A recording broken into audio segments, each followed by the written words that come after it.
Hi friend, मेरा नाम राहुल प्रजापति है और मैं फिर से एसएससी जीडी पे बात करने आया हूँ। जैसे कि मैंने बताया था कि फिजिकल का कट ऑफ 90 नंबर बनेगा। 90 नंबर से अधिक बन सकता है, 2-3 नंबर अधिक हो सकता है। तो मुझे बहुत लोगों ने बताया कि नहीं, पर्सनली मैसेज भी किया कि नहीं आप गलत बोल रहे हैं, इससे ज़्यादा कट ऑफ जाएगा, ये जाएगा, वो जाएगा। तो भाई क्या करूँ मैं? बनेगा तो देखा जाएगा, लेकिन जितना मैं जानता हूँ मेरे अनुसार 90 से 92-93 नंबर पे, समझ लीजिए 95, 90 से 95 के अंदर ही फिजिकल का कट ऑफ बॉर्डर डिस्ट्रिक्ट का बनेगा। और बॉर्डर डिस्ट्रिक्ट का ये ओबीसी का कट ऑफ मैं बताता हूँ। ओबीसी का कट ऑफ मैं बता रहा हूँ। अगर आप एससी का कट ऑफ चाहेंगे तो आपका उससे समझ लीजिए कि 10 नंबर कम जोड़ लीजिए, घटा लीजिए, मतलब 10 नंबर कम कर लीजिए, तो उतने पे एससी का कट ऑफ बन जाएगा। और जनरल के कट ऑफ के लिए 5-6 नंबर और आगे बढ़ा लीजिए, 100 पे मान लीजिए। तो इससे क्या करना है हम लोग को? मतलब मैं ओबीसी का जानता हूँ और ओबीसी के बारे में ही बताता हूँ। तो मैं भूल गया था पिछली बार कि मैंने गलती किया था कि सिर्फ ओबीसी के बारे में बताया था, ओबीसी के कट ऑफ के बारे में बताया था।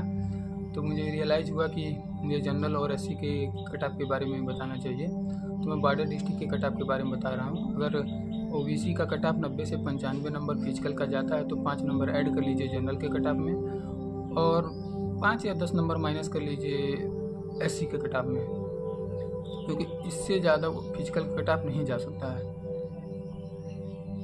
क्योंकि भाई पिछले बार से ज़्यादा वैकेंसी भी आपकी बॉर्डर डिस्ट्रिक्ट में है, ये भी सब मायने रखता है। और बहुत से कमेंट आए कि आपका कितना स्कोर है, आप लाइब्रेरी क्यों नहीं आ रहे हैं। मेरे दोस्तों का कमेंट आया कि अगर आपका बहुत ज़्यादा स्कोर है इसीलिए आप लाइब्रेरी नहीं आ रहे हैं। तो भाई मैं क्या बताऊं, मुझे दिक्कत है, मैं अभी घर पे हूं, तो अब सब कुछ सबसे शेयर नहीं कर पा रहा हूं, इसीलिए मैं नहीं कहीं जा पा रहा हूं। तो सभी लोग बार बार चर्चा कर रहे हैं कि कहाँ हैं, लाइब्रेरी आइए, आपका ज़्यादा स्कोर है इसलिए नहीं आ रहे हैं, घर पे बैठ के तैयारी कर रहे हैं। तो उसके लिए मैं क्षमा चाहता हूँ भाई कि ऐसा मत सोचें आप लोग मेरे बारे में। और जो कट ऑफ की बात है, अगर फाइनल कट ऑफ की मैं बात करता हूँ, ओबीसी का फाइनल कट ऑफ 115 से समझ लिए 1-2 नंबर आगे जोड़ लीजिए, 16-17, 115, 16-17 और 1-2 नंबर माइनस कर लीजिए, 113-14। इससे ज़्यादा ओबीसी का फाइनल कट ऑफ सीआरपीएफ का जा नहीं सकता है। सीआरपीएफ का नहीं जा सकता है।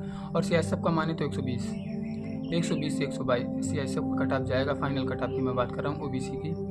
और जनरल की 5-6 नंबर प्लस कर लीजिए, और ओबीसी एससी के लिए 5-6 नंबर माइनस कर, 5-6 नंबर 10 नंबर माइनस कर लीजिए, क्योंकि बॉर्डर डिस्ट्रिक्ट में एससी के कट ऑफ में 10-10 नंबर का डिफरेंट हरदम देखा जाता है। और क्या कहते हैं, कट ऑफ तो बहुत लोग बता रहे हैं, रोज़ वीडियो यूट्यूब पे पड़ता है, वैकेंसी बढ़ रही है, कट ऑफ इतना जाएगा, और क्या कहते हैं, ये नई वैकेंसी कब आ रही है, रिजल्ट कब तक आएगा। अरे भाई वैकेंसी एक बार बढ़ जाने दो, उसके बाद रिजल्ट आएगा तो और अच्छा लगेगा, क्योंकि अभी वैकेंसी बहुत कम है। वैकेंसी कम होने के वजह से थोड़ा हम लोग को मतलब डाउट हो रहा है कि हाँ कितना जा सकता है कितना नहीं। लेकिन पिछले बार के हिसाब से जितनी वैकेंसी थी उस हिसाब से कट ऑफ मेरा बहुत फिट गया था। और अब की देखो क्या होता है, क्या करना पड़ता है, क्योंकि बहुत से मतलब यूट्यूबर हैं बता रहे हैं इतना कट ऑफ जाएगा, उतना कट ऑफ जाएगा, ये करना है, वो करना है। और फिजिकल में मतलब मुझे तो कल वीडियो आया मेरे वो इंस्टाग्राम पे कि आप लोग थके नहीं, 5 किलोमीटर रोज़ मार रहे हैं। अरे भाई जिसका वेट कम है वो 5 किलोमीटर रोज़ मार के क्या करेगा, और उसका वेट लॉस हो जाएगा। जैसे कि मेरा वेट है ही नहीं, अप्रॉक्स 56 से 57 kg है, और मेरा हाइट है जो कि 177 सेंटीमीटर। तो उस हिसाब से अगर मैं अपना बीएमआई निकालता हूँ तो मेरा बीएमआई भी कम हो जाता है। इसी वजह से मैं परेशान रहता हूँ, क्या करूँ मैं। इस वजह से मैं 5 किलोमीटर दौड़ता भी नहीं हूँ, सिर्फ वार्म अप के टाइप के हिसाब से, समझ लीजिए कि वार्म अप के हिसाब से 2-3 दिन से दौड़ने भी जा रहा हूँ, ऐसी कोई बात नहीं है। बहुत लोग पूछ भी रहे हैं कि आप दौड़ने जा रहे हैं। एक मेरे मित्र कह रहे हैं मैं आपके गांव आऊँगा और रात में चेक करूँगा आप दौड़ रहे हैं कि नहीं दौड़ रहे हैं। तो मैं उन मित्र से बोलना चाहता हूँ कि हाँ भाई मैंने स्टार्ट कर दिया है, और अभी 1-2 दिन हुआ है, ज़्यादा दिन हुआ नहीं है। बताने से ना बताने से क्या करना है, लेकिन बता दे रहा हूँ कि हाँ रनिंग पे मैं जा रहा हूँ। बस रनिंग पे समझ लीजिए 500 मीटर, जैसे एक मेरे यहाँ रनिंग का ग्राउंड है, वहाँ एक राउंड 400 कुछ मीटर का है, तो मैं वही 1-2 राउंड मार लेता हूँ। उसके बाद ज़्यादा कुछ नहीं चला आता हूँ, क्योंकि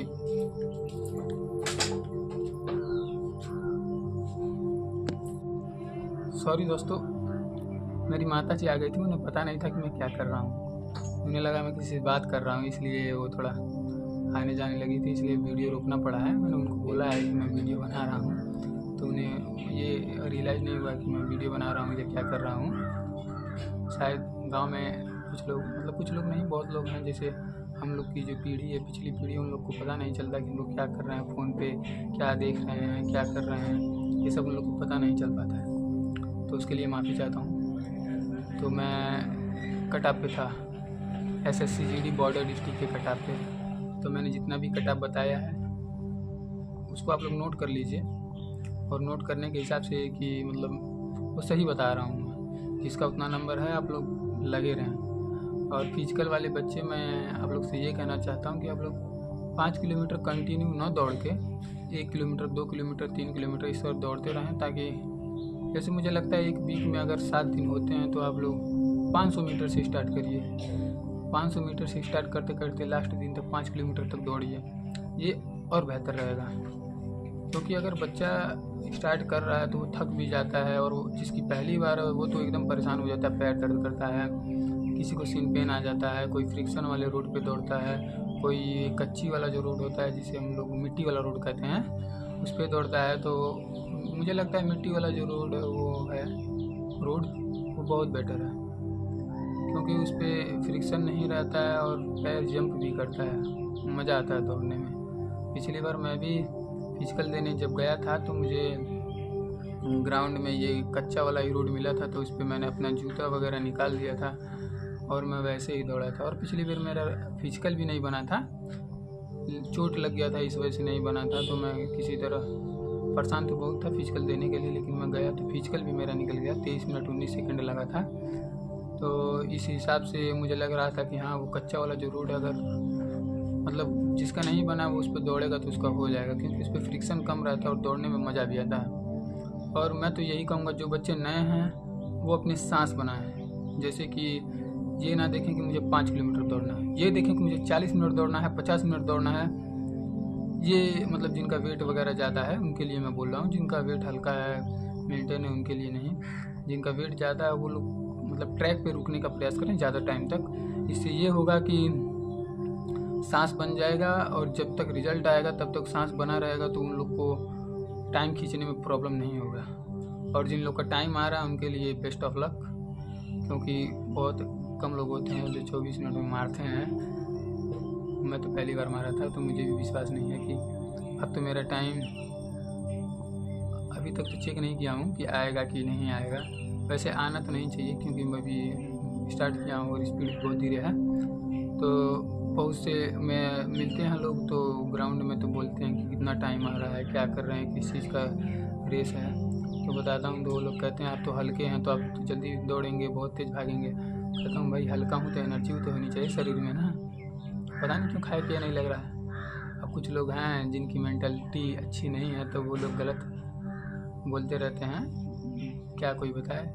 जैसे अपना प्रॉब्लम सब लोग शेयर सबसे नहीं कर पाते हैं, और मैं उसी स्टेज से गुजर रहा हूँ। तो दिखाने का कोई प्रयास नहीं है कि हाँ क्या प्रॉब्लम है क्या नहीं है, क्योंकि अपनी ज़िंदगी है, जीना पड़ता है। और कुछ लोग को लगेगा कि मैं वीडियो बनाता हूँ तो इसमें बकवास करता हूँ, तो जो भी समझ लो भाई, बकवास ही करता हूँ। क्योंकि मुझे मतलब घर पे रहते रहते मैं बोर हो रहा हूँ, तो इसीलिए मैं बकवास कर रहा हूँ। क्या पता, और क्या पता जितनी बातें मैं बोल रहा हूँ वो सही हो जाएं, क्योंकि सही होने के तो बहुत चांस हैं। मतलब यूँ मानिए कि बहुत ही ज़्यादा चांस है सही होने की मेरी बातों को, क्योंकि पिछली बार भी जो मैंने बताया था वो सही ही हुआ था। और बॉर्डर डिस्ट्रिक्ट वालों के लिए तो ये गोल्डन चांस है कि इतने कम पे कट ऑफ बन जाता है। लेकिन मुझे भी बहुत लोगों ने कहा अगर गोल्डन चांस है तो तुम्हारा क्यों इतना टाइम लग रहा है। अरे भाई लग रहा है, मेरी कैपेसिटी उस हिसाब से नहीं है। बहुत लोग की कैपेसिटी होता है भाई, एक ही बार में लोग सिलेक्शन पा जाते हैं। बहुत लोग को 4 साल, 5 साल, 8 साल, 10 साल भी लग जाता है हर फील्ड में। इसी फील्ड की बात नहीं कर रहा हूँ मैं। तो सबकी कैपेसिटी अलग अलग होती है, सोचने की क्षमता अलग होती है और वो प्रैक्टिस भी अलग होता है, और जैसे क्वेश्चन अटेम्प्ट करने की भी क्षमता अलग होती है। कुछ लोग बहुत स्पीड तेज़ होता है तो जल्दी कर लेते हैं, कुछ लोग स्पीड धीरे होता है तो धीरे करते हैं, कुछ लोग क्वेश्चन को समझ नहीं पाते हैं। तो ये सब कमियां हैं हम लोग के अंदर। इन्हीं कमियों को अगर हम लोग सुधारेंगे तो आगे चल के हम लोग बेहतर कर पाएंगे। और मेरे हिसाब से जो बच्चे नए पढ़ रहे हैं अभी, उन लोग को ये ध्यान देना चाहिए, अगर वैकेंसी अभी तक नहीं आई है तो हिंदी और रीजनिंग का सिलेबस अभी खींच लें, ताकि हिंदी रीजनिंग और सिलेबस आप लोग खींच लेते हैं और मैथ को सिर्फ लेके चलते हैं, तो आगे चल के जब तक वो वैकेंसी आती है तो आप मैथ और जीएस को मजबूत कर लेते हैं। और भाई ये गलतफहमी से दूर रहना कि जो जीएस नहीं पढ़ेगा और उसका सिलेक्शन हो जाएगा, तो ये बहुत बड़ी गलती है। जीएस बहुत मायने रखता है, क्योंकि मुझे भी धोखा मिलता आ रहा है। बहुत मायने रखता है जीएस, इस वजह से मैं कह रहा हूँ कि जीएस लेके ज़रूर चलें। और जीएस में कुछ ज़्यादा नहीं लेके चलना है, स्टैटिक लेके चलना है। और मेरे हिसाब से स्टैटिक बेटर रहेगा और इकोनॉमी, क्योंकि ये छोटा चीज़ है। अभी आप हिस्ट्री पढ़ेंगे, जियोग्राफी पढ़ेंगे, भाई आपको सिलेक्शन लेना है, ना कि टॉप करना है। और भाई जिसको टॉप करना है वो तो अपनी पढ़ाई कर ही रहा है। समझ रहे हैं ना आप लोग? तो अभी वीडियो जब मैं डालूंगा तो बहुत से लोग देखेंगे और कहेंगे कि फिर बकवास करने आ गया है। तो भाई मान लो मैं बकवास ही कर रहा हूँ। तो मैं अपनी वाणी को विराम देता हूँ। Thank you.